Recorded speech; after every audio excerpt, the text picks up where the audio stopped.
In this edition of WUCF Artisodes, we see how a Central Florida artist combines sculpture and jewelry. Because the nature of the work is eye-catching and it's meant to be worn out in public, there is always a high likelihood of complete strangers asking, whoever's wearing it about the piece. Like, what is that? What does it mean? Can you tell me about it? That sort of thing. And we meet an artist who weaves her love of fabric and color. So then you got the ability to take all these other colors of plastics, these sheer plastics. Now it's just like painting. So now you're taking something you've put on, now you've used another sheer layer, that gives it a different color. You can put another layer behind that, an opaque layer, that gives it another color. So you can build on this texture and color with the plastic just like you would if you were painting canvas or fabric or anything absorbent. It's all coming up on WUCF Artisodes.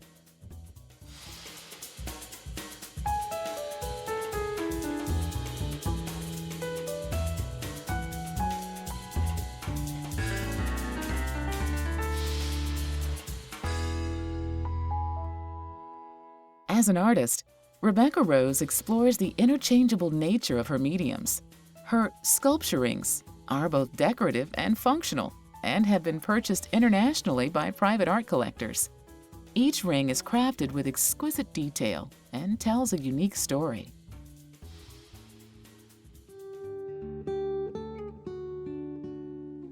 The idea of sculpting, even though on that grand of a scale and that huge of a scale, was just something that I'd always been interested in ever since, growing up going to Disneyland all the time and just being so enamored by all the craftsmanship that goes into the design and the sculpting of the environment there. Really did influence my process and my intentions and my aesthetic. The sculpture rings is to be able to say the same amount and to convey a big message into the smallest space possible instead of having giant installation-sized sculptures. It's a long process. It usually takes at least 40 hours, sometimes over 100. A couple pieces have taken 140 hours. It's just a really long process. But I want to make sure that I do it correctly because there's large rooms for error. I take wax and I carve it with these dental tools, and then I take a mold of it and I pump the wax into the negative space of the mold. And then I'll heat up the metal to about 1786 degrees. And then I take the entire thing with tongs and I quench it in a bucket of water. And what the quench does is that it breaks away the investment, leaving the metal piece with the sprues attached. And then I have to saw off the sprues, grind it down so that the sprues are completely gone and that it's comfortable to wear. The metal actually comes out black because it's been oxidized. So I'll brush away the oxidation, and then I'll polish it for 2 to 3 days until it gets really shiny. This piece that I'm wearing is inspired by a song that I remember playing growing up. I think, especially with music, I think music and art, whatever we kind of absorb as we're young, it does influence us as we get older. I use a lot of found objects, a lot of toys that I remember using and playing with as a child, and I incorporate that into my work. I think by holding on to the childhood aspect of my work, it not only brings back a nostalgic point of view, but it also becomes kind of kitsch, kind of sentimental, but also the way that I'm able to sculpt it and create the final piece, it has more of an adult message. Because the nature of the work is eye-catching and it's meant to be worn out in public, there is always a high likelihood of complete strangers asking, whoever's wearing it about the piece. Like, what is that? What does it mean? Can you tell me about it? That sort of thing. And it's really incredible how the byproduct of wearing wearable art, how that goes beyond the piece itself and then becomes like an extended experience. At the Eureka Forge studio in Pacific, Missouri, craftsmen work with metals to create intricate and enduring pieces of art. From gates to stair balustrades, designers utilize centuries-old techniques and tools to carry on an age-old blacksmithing tradition.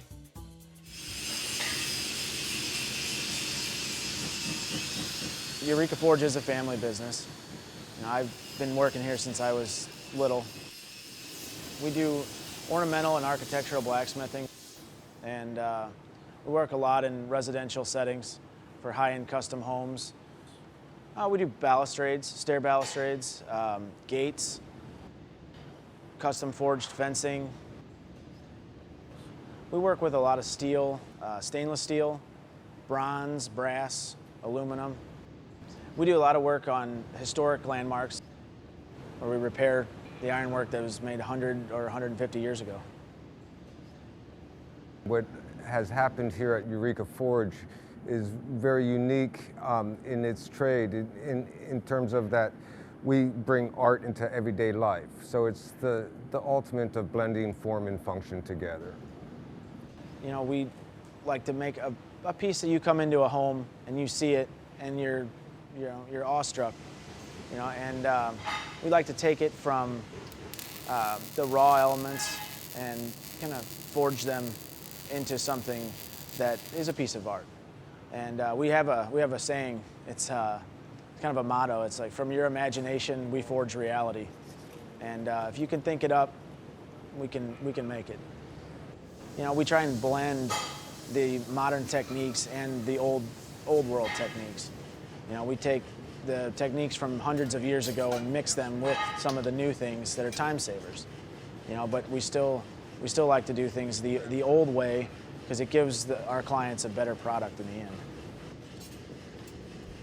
It's the old hammer and forge that get the job done, really. We have a lot of old equipment that works better for us than the new, like this drill press from the 1950s that can drill up to a 3-inch hole very easily, you know. We've got machines that are older than this. We've got power hammers that date back to 1910. Even though that we use heavy equipment, there's a sensitive way of using that equipment, and down to the faux finishes that we do, that also takes a lot of artistry and sensitivity to pull off the final product. There's heat, there's sparks flying everywhere, there's scale popping off. It burns. You get used to it. A lot of times we start off with bar stock, you know, round bar or square bar, and we put it in the forge or we heat it with a torch, and we can draw it down in size and you know, to a point, taper it, and to where we can bend scrolls and do things like that. So do more ornate things with it. It starts off kind of cold looking and, you know, in these standard shapes, and we like to forge them into some nicer elements that we add in here and there. Every day's a new challenge, and every day has a new project. And through that project, there's highs and lows, but there's a satisfaction of finalizing an installation and looking back and seeing that, everybody appreciating it, and there's the next day getting going again on a new project. I get to blend art with structure, and I enjoy that. It's, you know, it's a monumental staircase with a forged bronze balustrade that is going to be there for hundreds of years, and it looks phenomenal, and I love it. It's my passion.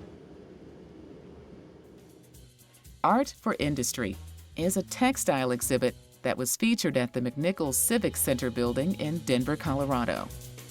During World War II, textiles reflected the austerity of the time, with quiet and simple designs. But after the war, a sense of hope and rebuilding infused the arts, resulting in a dramatic shift in style. Let's take a look at the exhibit, which showcased works by designers such as Henry Moore and Frank Lloyd Wright.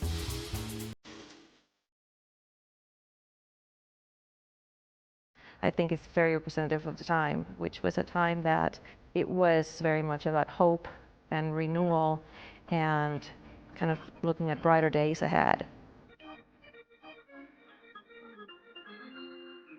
We became interested in British design, and we were already interested in American design, mid-century design. And we took a trip to England, and we just began seeing these one textile here, another textile there, and the designs were so fantastic, particularly those textiles that were produced in the 1950s, that we just said, geez, that's exciting, interesting. So we bought one here, one there, and we assembled our collection over the last 15 years. The Art for Industry exhibition presents textiles designed in the post-World War II period that show the changing designs and patterns and colorways that emerged after the war. The exhibition offers a glimpse into a significant era in the history of textile design. Prior to the World War II, most of the colors were fairly drab, muted, dark grays and browns, whereas after the war there was this explosion of color. It became like now you have a license to really push the boundaries of what textile design was. From just utilitarian with kind of subdued colors, it turned into an explosion of color and patterns that were bold, geometric, organic, that were reminiscent of nature. Manufacturers at the time really, I think, took a risk. Before, it was in-house designers, and they took a risk and invited architects like Frank Lloyd Wright, other artists like Henry Moore, basically to use their artistry and work for them. I mean, create new patterns, new forms. The more we collected, the more we came to know the names of the designers and realized how important they were. We have a very beautiful textile by Frank Lloyd Wright. Mario Morini was a sculptor. Many of the designers are from England or Scotland. William Scott is a very famous abstract expressionist painter from Scotland. Victor Vasarely, who was Hungarian. A number of British women, Lucian Day, Barbara Brown, a number of British men, Eduardo Palazzi, John Piper, who was a famous painter. So all of these artists designed textiles. We're just fortunate to have them. It elevated the textile industry. It elevated your home to a more fanciful or fashionable place. Many of the designs, in our opinion, are timeless. I mean, they could have been designed a year ago or 6 months ago rather than 40 or 50 years ago. I think they're refreshing, and the diversity is very interesting. These designs are truly timeless. And it's also spread through not only textile design, but the world of fashion. Their impact into the art world has gone beyond just textile production.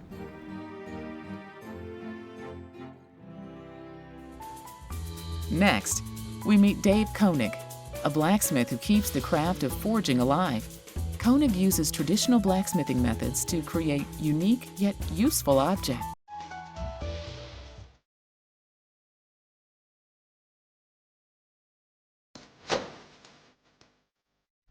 I really enjoy solving problems. My name is Dave Koenig, and I built this shop 30 years ago. I build about anything I want. I come up here as a hobbyist blacksmith, not a professional blacksmith. Marilyn and I went to a lot of estate auctions, and I said, oh, okay, these are blacksmithing tools. Invested 25 bucks in it. Bought the stuff, jumped in the car, came home, decided I was going to build a forge. The last time I saw a forge, I was probably 4 years old, and that's about everything I knew about it. But it was something I wanted to do, so I built a forge. I got some coal, I lit the fire, and I have just been blowing and going since. When we built the shop, without electricity, what I learned is that the world is a much better place when you're not listening to screaming equipment. It was wonderful. I loved it. You can concentrate, you can think. The question that is intriguing is, when did people figure out how to make a hot fire? You need a hot fire to heat up metal. You need a hot fire to make metal. How did that all start? And I've since found that You want to go back 1.2 million years ago, our ancestors were playing with fire in a cave in South Africa that we know of and can date. That's pretty mind-boggling. I feel a connection to that past. People wondered about the people who made metal because they're out there gathering up dirt, they're throwing it in a fire, and voila, you've got metal.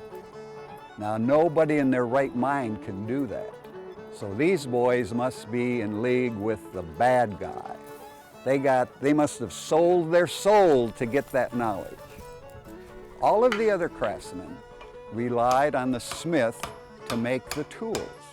So the jeweler, the boat anchor maker, the fish hook maker, all these people relied on the craft of forging. Forging means you take a piece of metal, you get it hot or cold, and you force it into something brand new. The basic tools of a blacksmith shop are a bellows, a tweer, a way of getting the air to the bottom of the fire, the forge table itself. Other basic tools are going to be a vise, and then of course there's the anvil. I've got an anvil in there. It's an English pattern anvil. It looks like the one that Wile E. Coyote threw off the cliff. In my shop I have a selection of hammers, and they're different sizes. They have different peens on them. Some are round, some are crossed, some are in their different sizes, different weights. Some are all balls, depending upon what I want to do. Every time I use a hacksaw, I use a file, I use a hammer, is how much information comes through your hands into your brain. You continue to build on that. It's absolutely amazing. In 1997, we had an opportunity to go out to the Barrington Living History Farm that was being created. They needed hardware for the kitchen, for the smokehouse, for the corn crib, a barn. We're talking about hasps, hooks, hinges, fireplace crane, trivets. So we gathered up smiths from around Texas and divvied up the work. So we made these things in a traditional manner. It's something that a smith back then would have done. The magic of the shop, the whole thing in my head about working the way I do, is it never ceases to amaze me of what I can do with the simple stuff I have. I'm always solving problems. I just have a ball working with simple things to make beautiful things. You don't need fancy tools to make beautiful things.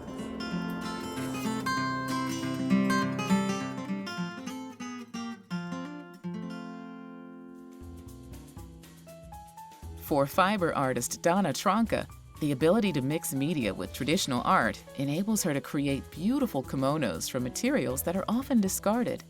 Take a look. Okay, we have our last red bag.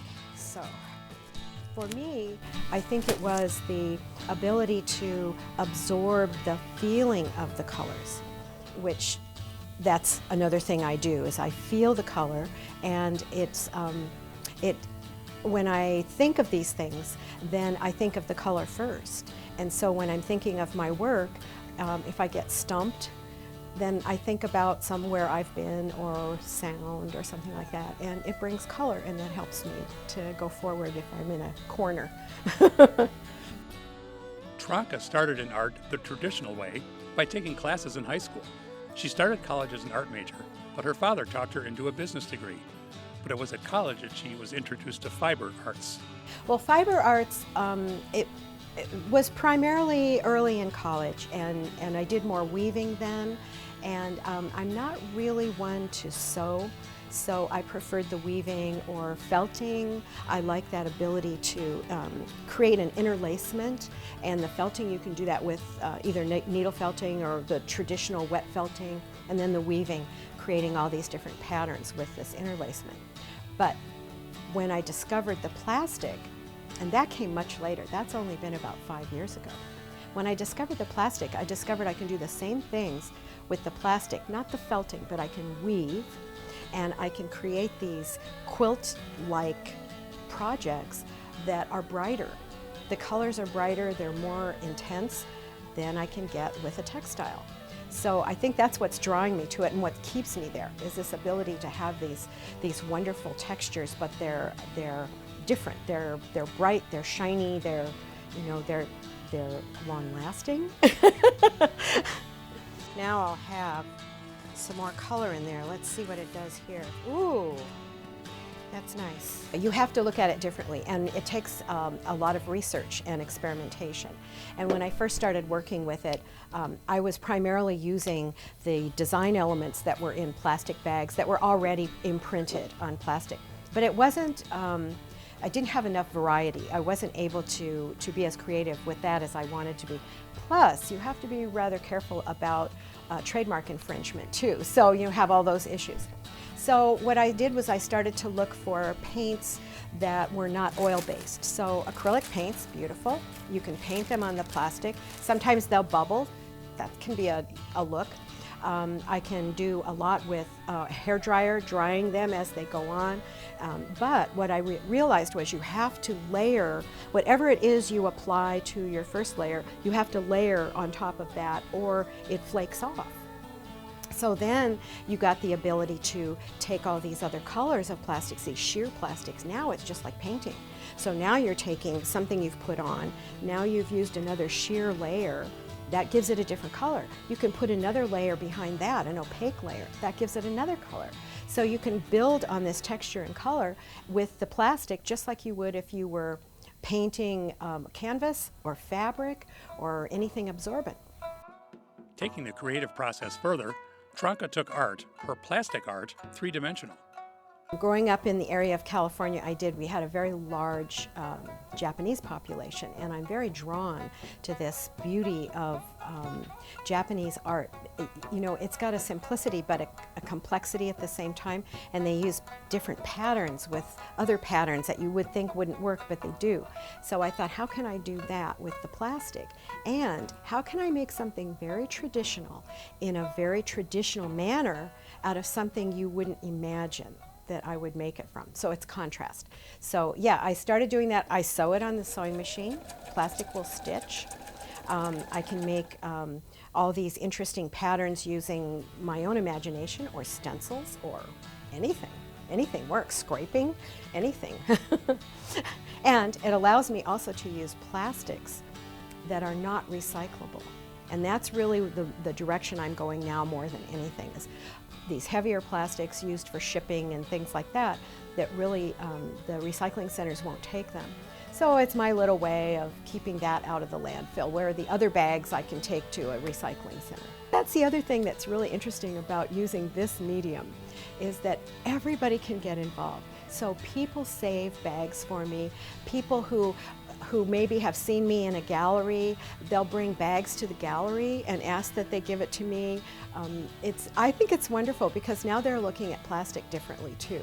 You know, it's something that, well, someone can reuse this or recycle this in a different way. So that's been kind of fun.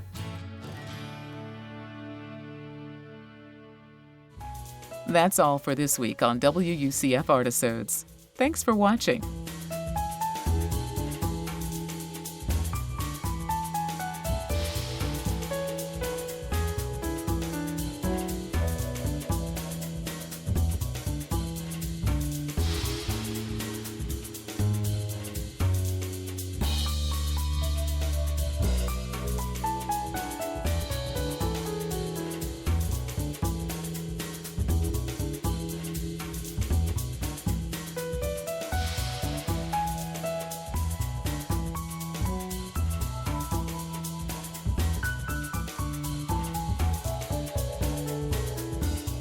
For more arts and culture, visit our website at wucftv.org/artisodes, where you can find feature videos and more.